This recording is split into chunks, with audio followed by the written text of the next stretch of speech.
How's it going, folks? Robbie. Welcome back to the channel, back on Forza Horizon 6. Today we're going to do a Purist build. We've got the 2017 Abarth 124, which you can get through the playlist this week. I completely forgot about the playlist and just collected it now. They're on the, I think it's like 15, 16 hours to go to get it. So it's a pretty cool looking car. Basically an MX-5 with a new body and new engine, but other than that, it's all Mazda MX-5. They made them in Japan alongside the MX-5. They're a cool car. I've always been a big fan of this model. They look really good.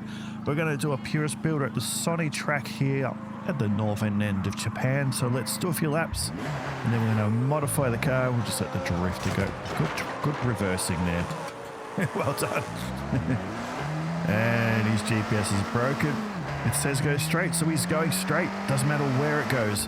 So we're just going to do a couple of laps, see what this car's like. From memory, it's a little bit tail happy. It's not a lot of horsepower. It's 100 and what?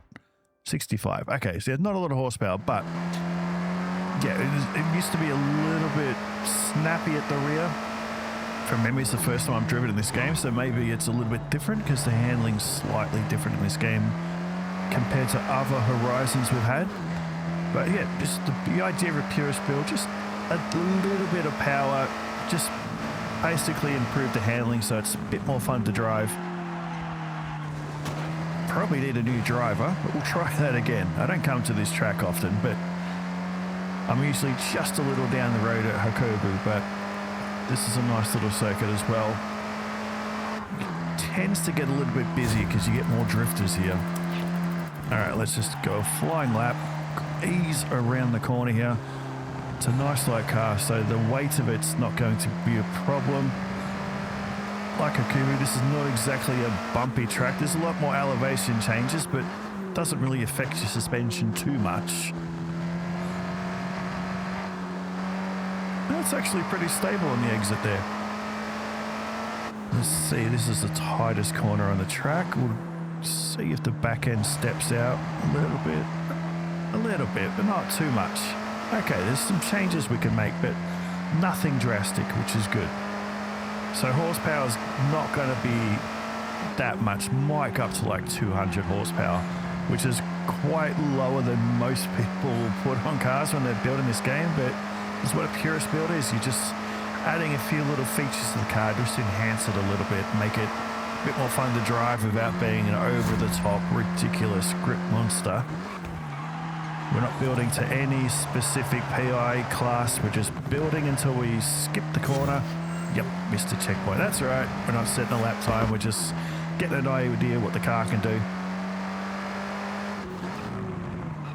That was a little bit late into the braking zone, but we can poke some bullshit lie up that I did that on purpose. All right, let's finish this lap and then we'll head over to the garage and start tinkering with it. Like I said in my rather short video yesterday on Horizon 6, I wish we had the garages here at the track. It would make life a little bit easier.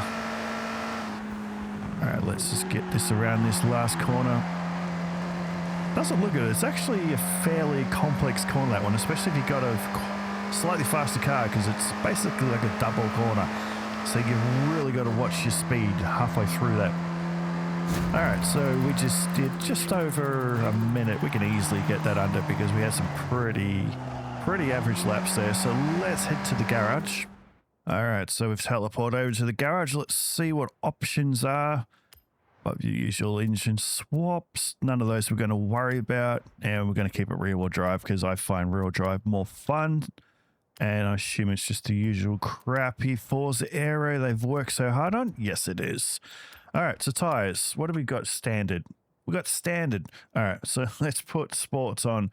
Sport tires are usually my go-to for lower class cars. If I'm doing like a supercar and above, might go semi-slicks, but sports are usually fairly good for these. What do we got? 205s, teeny tiny little things. Look at them. We can fix that up. 255s, can't read that.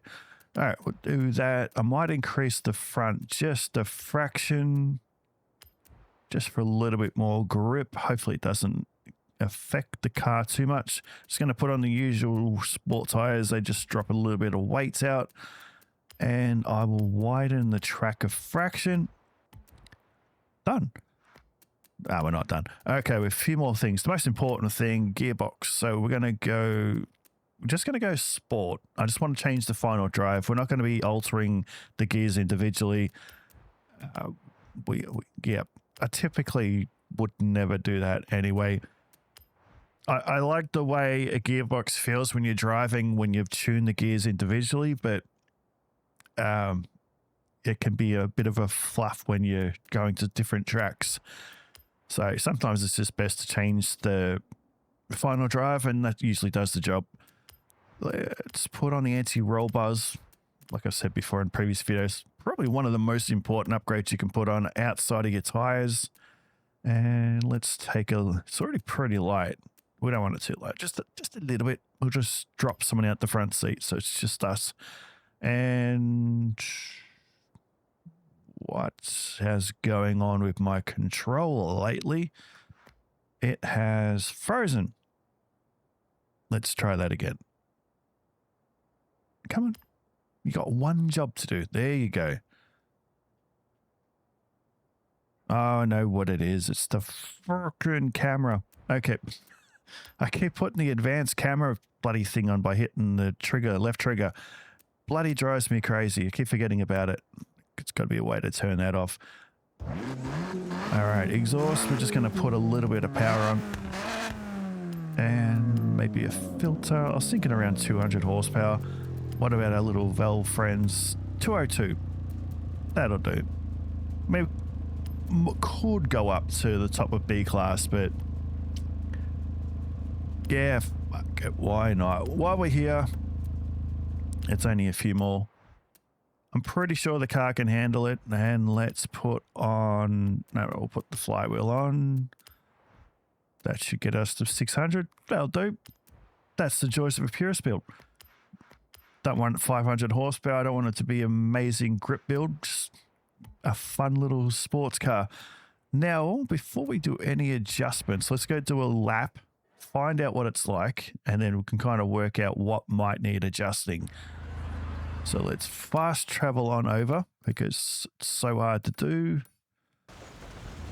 And of course it's raining because it's Japan. Rains more than Melbourne, Australia. Let's go.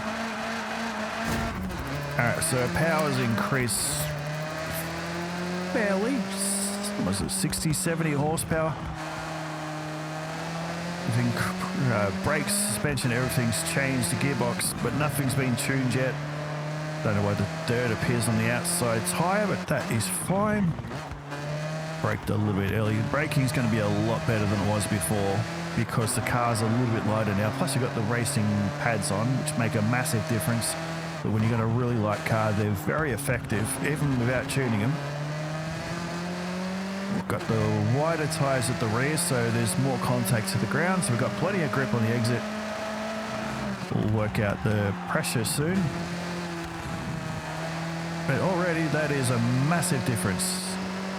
So we didn't set the greatest lap time before, but I did roughly a minute. There was a few seconds we could have made up, but already from a standing start, we just did just shy of 58 seconds around here, which not going to set the leaderboard on fire, but it drives really well. Good chunk of my cars are this kind of a build where it's just adjusting and tuning it to my liking. I don't do a ton of racing online, so I just like going for cruises, and that's what I love about these time attack tracks. You just get in the car and make some adjustments and go for a drive, set some lap times. The split times are really cool. It's a good way to find out exactly where you're losing time and where you can make up. So I have lost time in the last sector because I was about 3.3 up. The track's so much better through the corners.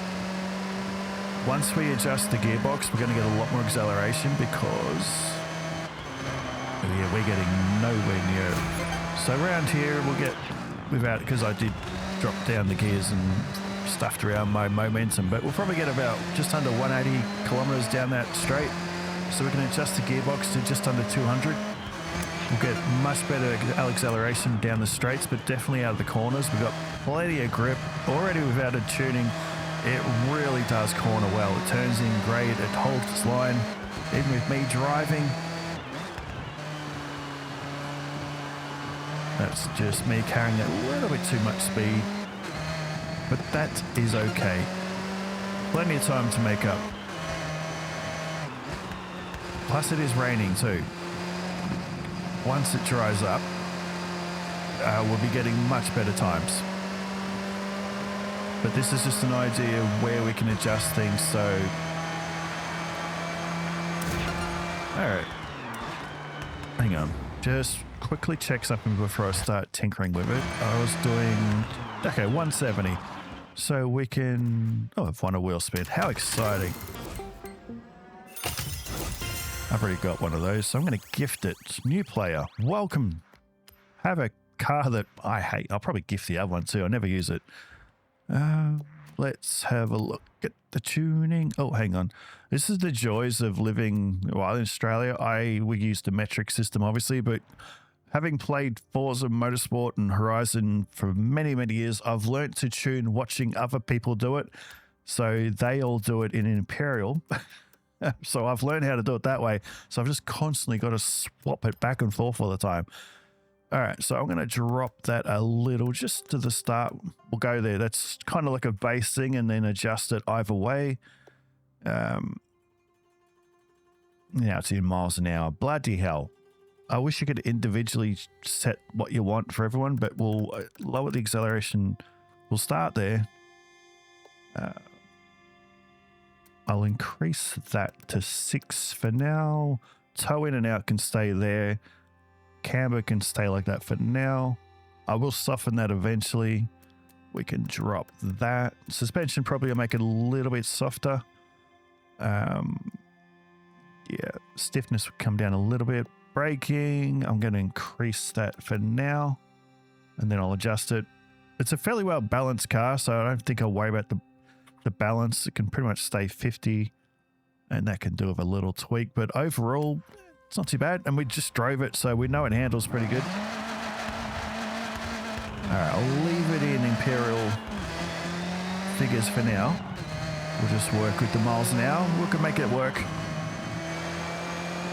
Alright, so let's just do one lap and see if that's made any change.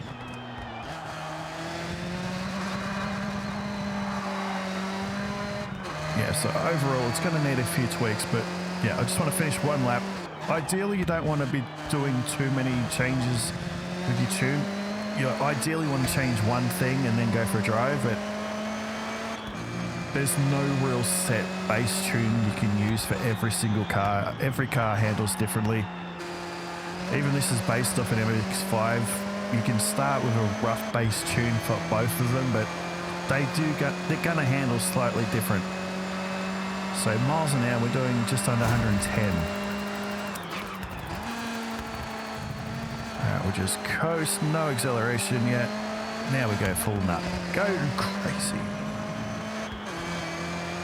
See, this is the thing I like to know about these Purist builds. You don't often need a mass amount of horsepower to have fun. This is a pretty fun little track car already, and it's only got barely 200 horsepower. It's going to give you good, consistent laps. Not hard to drive. You can push it pretty hard and it's going to grip. Like you said, we only got sport tires. We don't have aero. You're not going to be winning any races online, but just for hot lapping, having a bit of fun, already massive improvement compared to what was stock standard. It's got a bit of kick to it. Alright, we're doing a 54.4. That's a decent improvement over the standard car. Does corner really, really well. So easy to get that to follow the line. Alright, let's finish this up. Except I did lose a little bit of time through there. Down to, I probably could have kept that in third actually. I was just experimenting. Didn't work. Alright, so the gearbox, we could, just for this track, we can lower the gearbox again because at the moment it's set for 150 something miles an hour whenever competing against that Mazda RX-5.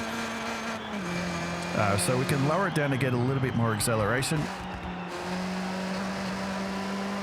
Probably lower it to like 120 mile an hour.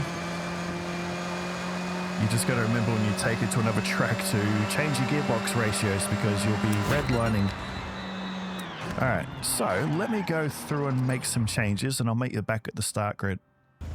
All right, so I think we've got it where I want it to. So tire pressure left at 28, 27. Gearing, I've dropped it down quite a bit, so 130. Could probably lower it a little bit, but for now that should work. Give it a little bit more acceleration. That I kept pretty much standard. Front caster I increased just to try and get it to see if it'll turn in a bit better. Already it's really good, so I could always drop that back down to 6 degrees.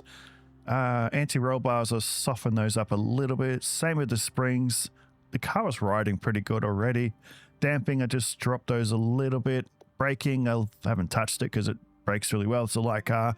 Diff, I adjusted it slightly, but we'll see if that makes a difference.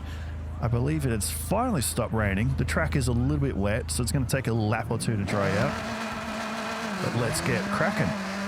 Let's see. I mean, we're not going to get into the 40s, not with me driving. Because what was our best? A 54. So we've got a little way off. Let's get back into the cabin. So as you can see, I can feel it already. Just the changes to the gearbox, I can feel the acceleration is much better.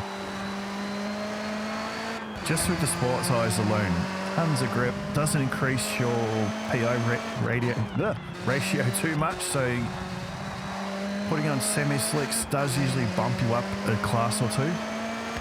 But these smaller cars, sport tyres generally is pretty much all you need to do. But if you're like me at times and just build cars for the hell of it without being restricted to a class, you have the luxury of doing whatever you want. If you know you're not going to be competing or doing rivals, you can just do what you want. Oh, that's what happens when you carry a bit too much speed. There's absolutely no back end getting loose. This thing has so much grip.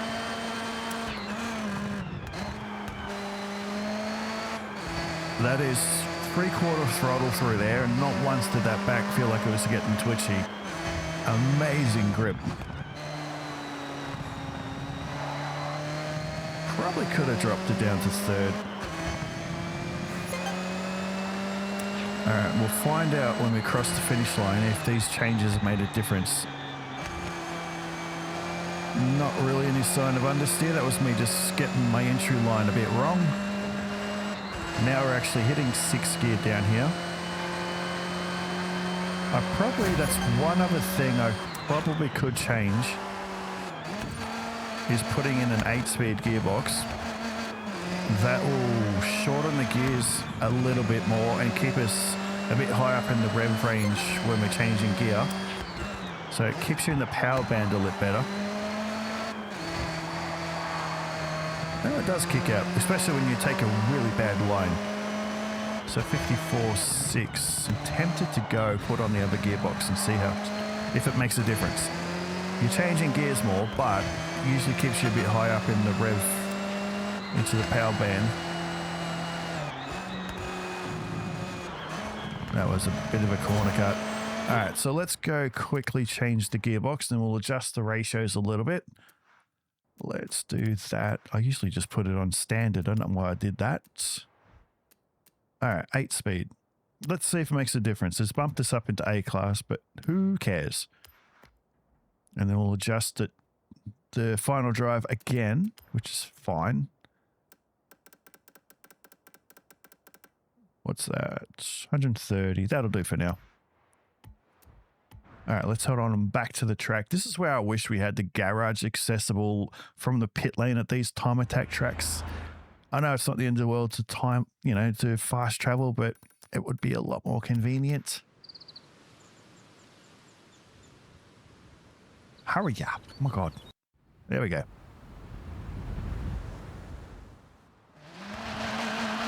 All right, let's do this. See if it makes a difference. I mean, in general, the handling, I'm really happy with the way the car handles. Tons of grip. Braking is really good. As you've seen, the corner's great. Got some decent acceleration for a car with not a ton of horsepower. But if you're really pushing it hard, it's still going to punish you. So it's not perfect, and that's pretty much the way I like it. I enjoy a car that grips well. It's fun to drive, but I don't like a perfect handling car. They just no character to them. But we all drive and play games differently. I like to know there's some punishment if I get it wrong. All right, one final lap. See if we can break into the 53 seconds. I don't think I will. I'm not that good. Not with this little horsepower, but we'll see if the new gearbox has made a difference. We're barely getting under 6,000 RPM now when we change gears, so it's keeping us up a little bit higher. So in theory, it should keep us higher into the power band. Ran a little bit wide, but that isn't too bad.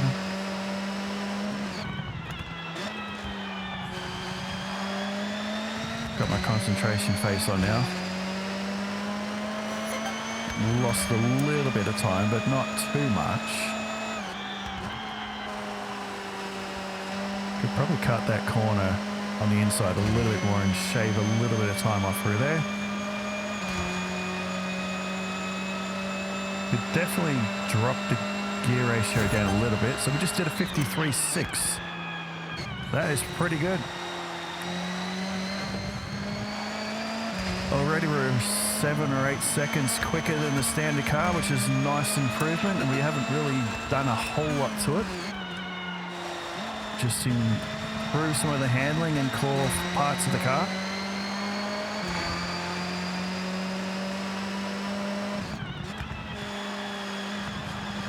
If I start trimming these corners and really pushing the limits of the track limits, should be a little bit more time to make up. Except that's cutting it a bit too fine. Missed it completely. Wait, that'll ruin my exit, so ruins the lap. That's what happens. That is fine. Still, I'm really happy with the changes to this car. It's quite fun to drive. Let's do one more lap. See if we can go a bit faster. It's a bit wide. Gonna lose a bit of time through there. We put the bloody cones on the exit. Yeah, already lost the time. Don't think we'll make that up, considering I was losing time through some of these sectors. Typically I drive faster when I'm not talking, but it's an added degree of difficulty for my stupid brain. I know we've made up a little bit. Can we get the good exit on this last corner? Maintain the speed. That was a little bit better. Come on. Come on. Let's do it. Be in the green. We've made up the time. So there's still a couple of tenths a second to get through there, but that's a cool little car. I'm quite happy with that. Someone else can make it better and faster and whatnot, but I am pretty happy with that. That drives really well. Can't really fault anything about it. It's pretty much perfect. Yep, that is the Abarth. I quite like it. Go back and go back and check out the settings if you want to try it out yourself and see how much better around here you are than I, but I'm pretty happy with that. That's pretty cool. Anyway, I'm Rob. Cheers for watching. See you later.